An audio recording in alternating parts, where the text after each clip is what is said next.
హర హర మహాదేవ శంభో శంకర. ఓం నమ శివాయ. ఓం నమ శివాయ మహాదేవ శంభో శంకర. ఓం నమ శివాయ. కైలాస మానస ఎక్కడి నుంచి యాత్ర స్టార్ట్ అవుతుంది. ఇక్కడ యమద్వారం అని చెప్పి ఉంది. ఈ గుళ్ళో మూడు సార్లు ప్రసాదం చేసి గుళ్ళోపలి బయటికి వెళ్ళి గంట కొట్టి వెనక్కి సరి చూడకుండా యాత్ర మొదలు పెట్టాలి. ఎక్కడి నుంచి గుర్రాల మీద నడిచిల్లాడు కూడా ఎక్కడి నుంచి యాత్ర మొదలవుతుంది.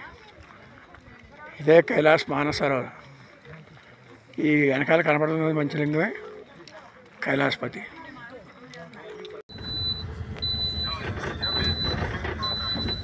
ఇది డార్జన్. కైలాస మానసరోవరానికి ఇల్లు దారి తిరిగి డార్జన్. ఈ డార్జన్ నుంచి 2 దారులు ఉన్నాయి. North side Yamadwar, south side Ashtapathi. ఈ అష్టపతి కొండపై నుంచి వచ్చేదే బ్రహ్మపుత్ర అనేది ఇక్కడ పుట్టింది మాట కైలాస మానసరోవరంలో. ఇది అతిపెద్ద నది కింద తయారవుతుంది కామాఖ్య అస్సాం వెళ్ళేటప్పటికి. అక్కడ మనకి పుష్పాలు కూడా జరుగుతాయి. కామాఖ్యలో కింద ఉంది ఊరు డార్జన్. ఈ డార్జన్లో రాత్రి మేక పడుకుంటాం.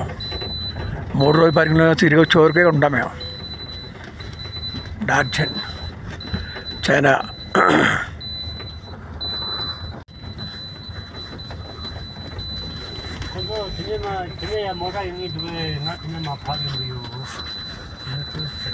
డార్జన్ సిటీ ఊరు. సిటీ కాదు, ఇది ఊరు చిన్నది చైనాలోది.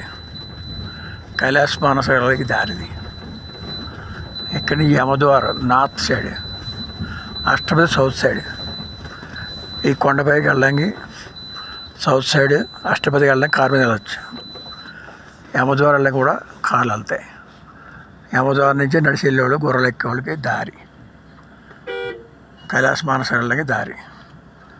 గుర్రాల మీద వెళ్ళేవాళ్ళు వెళ్తారు, నడిచి వాళ్ళు వెళ్తారు. 3 రోజులు పరిక్రమం చేసుకుని వచ్చే వరకు మేము మాత్రం ఇక్కడ కింద వెళ్ళలేని వాళ్ళు రూముల్లో ఉండిపోతాం.